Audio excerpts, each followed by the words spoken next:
83% of home cooks say their food never tastes as good as what they get at a restaurant. 83%. That is not a small number. That is nearly every person who has ever stood at a stove, plated a meal, and thought to themselves, something is missing. And the truth is, something absolutely is missing. But it is probably not what you think it is. In the next 10 minutes, you are going to discover exactly what separates a dish that tastes homemade from one that tastes like it came out of a professional kitchen. We are going to cover the tools, the techniques, the ingredients, and the mindset that chefs use every single day. And we are going to reveal the one counterintuitive secret that most cooking shows and recipe blogs deliberately leave out, because once you know it, you will never look at a restaurant menu the same way again. To understand why restaurant food tastes the way it does, you have to understand where modern restaurant cooking came from.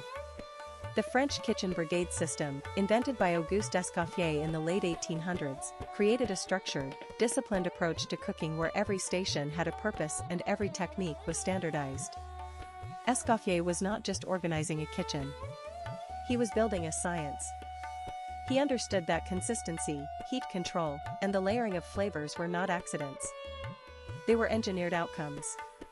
And for more than a century, those engineering principles stayed locked inside professional kitchens, guarded by culinary school tuition and the unwritten codes of restaurant culture. The gap between home cooking and restaurant cooking was not always this wide. Before industrialization, most people cooked from scratch using whole ingredients, high heat, and long preparation times. But as convenience food took over in the mid-20th century, home cooks began outsourcing their skills. The average American household now spends only 37 minutes per day on food preparation. 37 minutes. That is not enough time to build flavor. And that is exactly where the problem starts. The first thing restaurants do that home cooks almost never do is build what chefs call a flavor foundation. This is the base layer of every great dish, and it begins with something deceptively simple: fat and aromatics in a hot pan. When you sweat onions, garlic, and celery in butter or olive oil at the right temperature, you are triggering the Maillard reaction, a chemical process that creates hundreds of new flavor compounds. Most home cooks rush this step. They crank the heat, toss in the garlic too early, and end up with bitter, burned fragments instead of a sweet, caramelized base. Restaurants give this step 5 to 8 minutes minimum. Every time. The second major technique is stock. Real, homemade, long-simmered stock. This is where most home cooks completely give up the game before it even starts. A proper chicken stock takes 4 to 6 hours of simmering. A beef stock can take 8 or more. What restaurants put into a sauce, a risotto, or a braise is not water. It is concentrated, collagen-rich liquid gold that adds body, depth, and a glossy richness that store-bought broths simply cannot replicate. Studies from the Culinary Institute of America have shown that dishes made with house-made stock consistently score 20 to 30% higher in flavor intensity compared to the same dish made with commercial broth. That number should stop you cold. But here is what nobody talks about, the single most important thing restaurants do that home cooks almost never consider. It is not the stock. It is not the technique. It is salt, and specifically, when and how they use it. Professional chefs salt at every single stage of cooking. They salt the water. They salt the fat. They salt the protein before it hits the pan. They taste and adjust during cooking, and they finish with a different kind of salt at the end. Home cooks typically salt once, at the end, and often not enough. Seasoning in layers means flavor penetrates the food rather than just sitting on the surface. This single change alone can transform an ordinary dish into something that tastes genuinely professional. Now, heat management.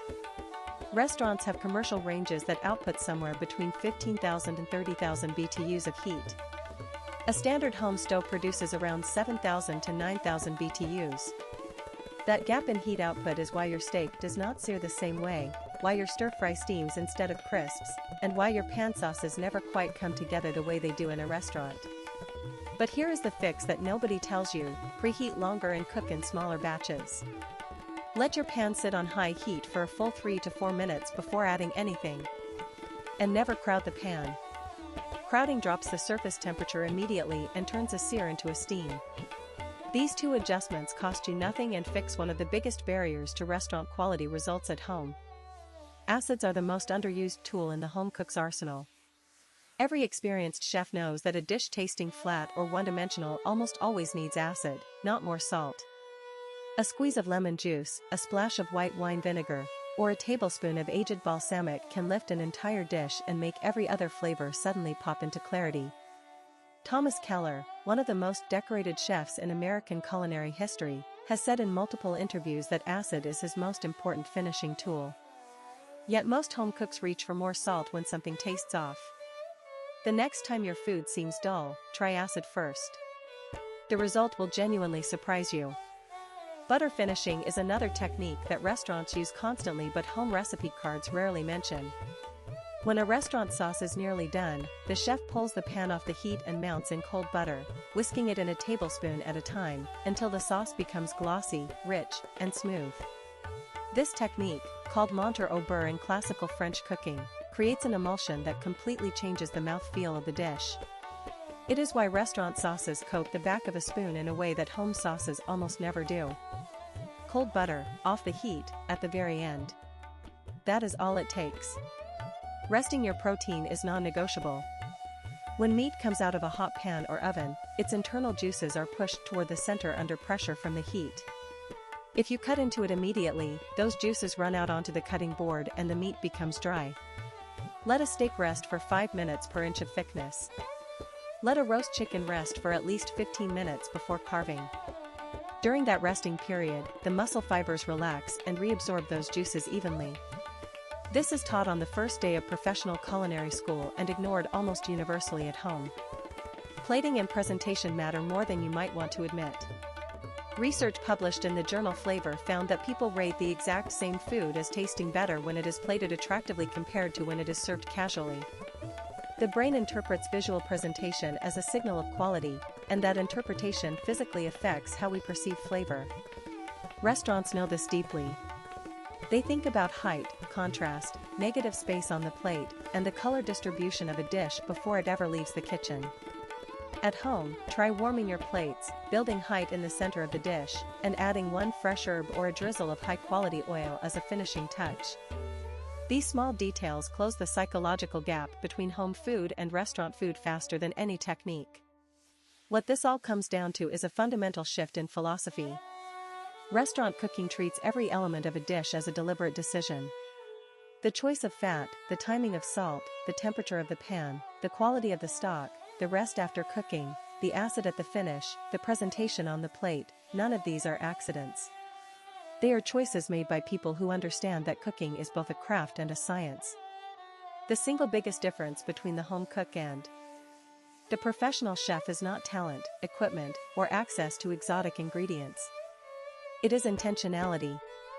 Before you go, if you learned something valuable today, hit that like button right now. Subscribe to Flavor Vault for a brand new video every single day. We will see you in the next one.